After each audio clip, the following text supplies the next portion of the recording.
વિધાનસભાની પેટા ચૂંટણીના જંગની વાત કરી રહ્યા છે। કડી અને વિસાવદર બેઠકના ઉમેદવાર નક્કી કરવા બીજેપીની કવાયત શરૂ થઈ ગઈ છે। કડી અને વિસાવદરમાં બીજેપીના નિરીક્ષકો દાવેદારોને સાંભળશે। વિસાવદર બેઠક માટે જૂનાગઢ કમલમ ખાતે સેન્સ પ્રક્રિયા હાથ ધરવામાં આવવાની છે। સેન્સ પ્રક્રિયા બાદ નિરીક્ષકો જિલ્લા અને તાલુકા પ્રમુખનો પણ અભિપ્રાય લેશે।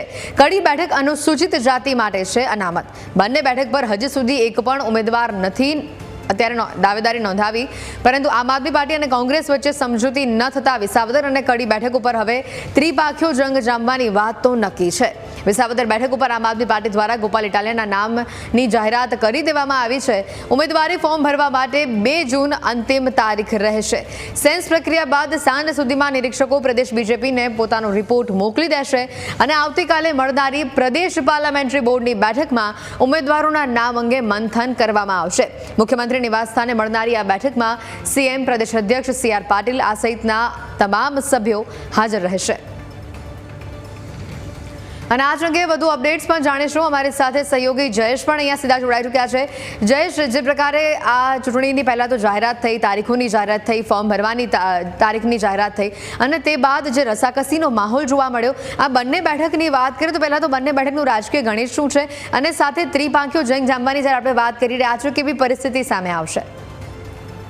હેતવી, જે પ્રકારે વિસાવદરની ચૂંટણી છે તે છેલ્લા ઘણા સમયથી છે તે કાયદાકીય ગૂંચના કારણે છે તે અટવાયેલી પડી હતી, કારણ કે હર્ષદ રીબડિયા છે તેમણે જે ભૂપત ભાયાણી કે આપમાંથી જીત્યા હતા તેમની જીતને છે તે હાઈકોર્ટમાં પડકારી હતી। એટલા માટે એ બેઠક ઉપર છે તે ચૂંટણી નહોતી થઈ શકતી, પરંતુ એ પિટિશન હર્ષદ રીબડિયા દ્વારા હાઈકોર્ટમાંથી વિથડ્રો કરવામાં આવીને ત્યારબાદ ભૂપત ભાયાણી છે તે પણ રાજીનામું છે તે આપી અને બીજેપીમાં જોડાયા હતા અને ત્યારબાદ આ માર્ગ છે તે મોકળો થયો હતો। એટલામાં વચ્ચે કડી બેઠક પરથી જે ધારાસભ્ય હતા કરશનભાઈ પટેલ, તેઓનું નિધન થયું અને ત્યારબાદ એ બેઠક પણ ખાલી પડેલી હતી ને ત્યારબાદ હવે આ બંને બેઠક ઉપર ચૂંટણી પ્રક્રિયાની જાહેરાત છે તે ચૂંટણી પંચે કરી દીધી છે ને હવે આગામી 2 તારીખ સુધીમાં તમામ પક્ષો એ છે તે ઉમેદવારી જાહેર કરવાની છે ને ઉમેદવારી ફોર્મ ભરવા માટે પણ 2 તારીખ અંતિમ છે। એવામાં હવે આપણે એ સમીકરણો વિશે વાત કરી રહ્યા છે કે કોણ કોણ છે તે આવી શકે છે। તો વિસાવદર બીજેપીની જો વાત કરવામાં આવે તો અત્યારે સૌથી પ્રબળ દાવેદાર છે તે કિરીટ પટેલ માનવામાં આવી રહ્યા છે।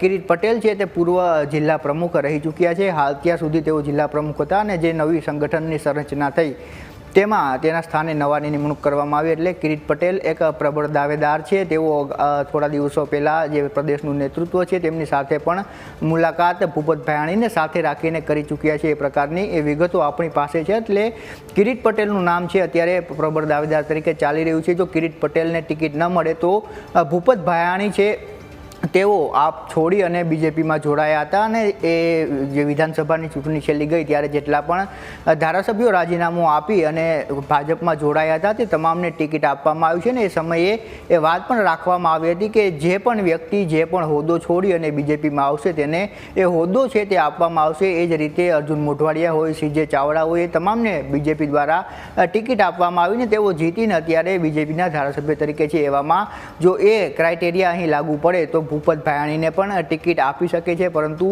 ચર્ચા એ છે કે ભૂપત ભાયાણીના બદલે કિરીટ પટેલ છે તેને પ્રમુખતા આપવામાં આવશે। આ બંને ઉમેદવારોના નામ ઉપરનો વિચાર કરવામાં આવે તો હર્ષદ રીબડિયા ખેડૂત નેતા તરીકે અત્યારે જાણીતા છે અને જે પ્રકારે ઇકો સેન્સિટિવ ઝોનની જે લડત ચાલી હતી અને તેમાં પણ મોટા ભાગે ડેમેજ કંટ્રોલ કરવામાં હર્ષદ રીબડિયા છે તે આગળ રહ્યા હતા। એટલે આ તમામ એ પરિબળો છે, કારણ કે જે પ્રકારની વિસાવદરનું ગણિત રાજકીય રહ્યું છે, કેશુભાઈ પટેલ છે કે જે પૂર્વ મુખ્યમંત્રી હતા તેઓની આ પરંપરાગત સીટ છે અને ત્યારબાદથી કોંગ્રેસ છે તેનો એક મજબૂત ગઢ માનવામાં આવે છે। વિસાવદર બેઠક કોંગ્રેસને અત્યાર સુધીની ચૂંટણીઓમાં 30% જેટલા મતો છે તે વિસાવદર બેઠક પરથી મળ્યા છે, એટલે વિસાવદરમાં છે તે લેઉવા પટેલ સમાજ છે તેની વસ્તી અને જે મતોની સંખ્યા છે તે 1 લાખથી પણ વધુ છે। એવા સંજોગોમાં આ 3 ઉમેદવારોના નામ ઉપર અત્યારે મંથન થશે અને ત્યારબાદ જાહેરાત કરવામાં આવશે, પરંતુ કિરીટ પટેલ છે તે પ્રબળ દાવેદાર તરીકે અત્યારે આગળ ચાલી રહ્યા છે। એ પ્રકારે જો કડીની વાત કરવામાં આવે તો અનુસૂચિત જાતિ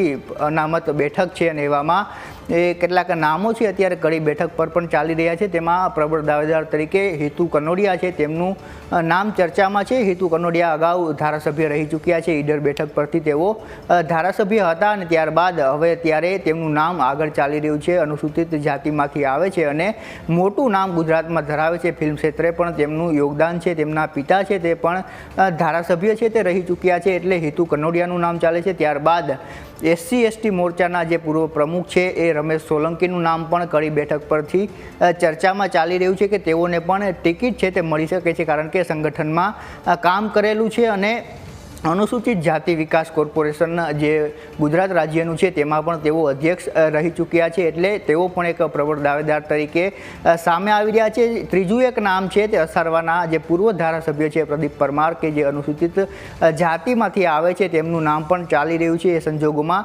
તેમને પણ ટિકિટ મળી શકે છે. તે સાથે પૂર્વ મંત્રી રહી ચૂકેલા ઈશ્વરભાઈ છે મકવાણા, તેમનું નામ પણ અત્યારે ચર્ચામાં ચાલી રહ્યું છે. એટલે 4 થી 5 નામો કડી બેઠક ઉપર ચાલી રહ્યું છે. ત્યારે એવા સંજોગોમાં આજે બીજેપી છે તે પોતાના નિરીક્ષકોને સેન્સ પ્રક્રિયા માટે મોકલી રહી છે. 11 વાગ્યાથી કડી અને વિસાવદર માટે સેન્સ પ્રક્રિયા છે તેની શરૂઆત થશે. એ સેન્સ પ્રક્રિયા 2 થી 3 વાગ્યા સુધી ચાલશે, કે જ્યાં દાવેદારોને નિરીક્ષકો છે તે રૂબરૂ સાંભળશે. ત્યારબાદ નિરીક્ષકો છે તે જિલ્લા અને તાલુકા પ્રમુખો પાસેથી પણ આ તમામ નામો અંગે અભિપ્રાય માંગશે અને ત્યારબાદ સાંજ સુધીમાં આ તમામ અભિપ્રાયો છે તે પ્રદેશ મોવડી મંડળને મોકલવામાં આવશે. અને ત્યારબાદ આવતીકાલે છે તે મુખ્યમંત્રી નિવાસ સ્થાને એક પાર્લામેન્ટરી બોર્ડની બેઠક છે પ્રદેશ લેવલની તે મળવાની છે, જેમાં CM ભૂપેન્દ્ર પટેલ, CR પાટીલ સહિતના જે પાર્લામેન્ટરી બોર્ડના સભ્યો છે તેઓ આ બેઠકમાં આ તમામ જે પેનલ આવી હશે નામોની તેના ઉપર મંથન કરશે ને ત્યારબાદ 3 નામોની પેનલ છે તે દિલ્હી ખાતે મોકલવામાં આવશે ને ત્યારબાદ આ જાહેરાત છે તે નામોની કરવામાં આવશે. એટલે આ તમામ પ્રક્રિયા છે તે મહિનાના અંત સુધીમાં પૂર્ણ થાય તે પ્રકારની શક્યતાઓ લાગી રહી છે. બિલકુલ જયેશ, અહીંયા જે પ્રકારનો માહોલ બની રહ્યો છે, આપે રાજકીય સમીકરણ અને જ્ઞાતિગત સમીકરણો શું કહી રહ્યા છે, શું પરિસ્થિતિ છે તેની વાતો કરી. હવે જ્યારે ત્રિપાંખ્યા જંગની આપણે વાત કરી રહ્યા છે ત્યારે બની શકે છે કે અહીંયા ભાજપ, કોંગ્રેસ અને આમ આદમી પાર્ટી વચ્ચે જે ઉતાર ચઢાવ જોવા મળ્યો અને બંને વચ્ચે એક સાથે ચૂંટણી લડીશું તેવી વાત કરી હતી અને હવે નકારી દીધી. એટલે બંને અલગ અલગ ઉમેદવારો પોતાના ઉતારવાના છે.